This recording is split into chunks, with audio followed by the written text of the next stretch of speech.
Tayo mga paps, dito tayo ngayon sa May Krami. Subukan natin yung tinuturo ni Waze na daan na papuntang Green Hills.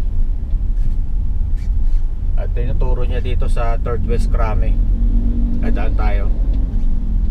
Ang lalabas niya Eisenhower. Ito first time ko dito dadaan ngayon. Siguro matagal na tong bukas kaya na-locate na ni Waze.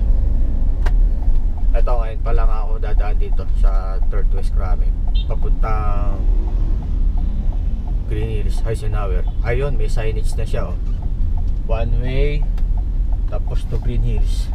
Okay. Diyan sa may Jollibee. Passable na pala talaga. Yun. At least alam na natin na may daan na pala papuntang Green Hills. Okay, good. Yun. Hindi ko alam kailan pa nagbukas ito Tama pala si Waze.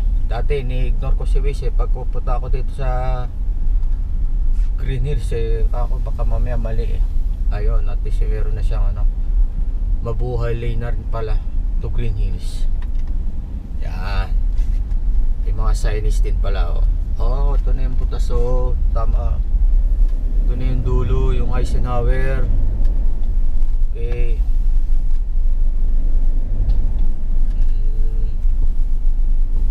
Ayos pala tumaan dito diba? Ito yung sa kanan to, mga village na to. Yan, mga village ng Green Hills yan. Ito yung dulo, Eisenhower. Yung dulo niyan, diretso palabas ng EDSA. Yan, yung pakanan palabas ng Ortigas, sabi nyo, papuntang Wilson. Okay. Familiar na tayo. Ayan, nagdagdag tayo ng kaalaman mga paps.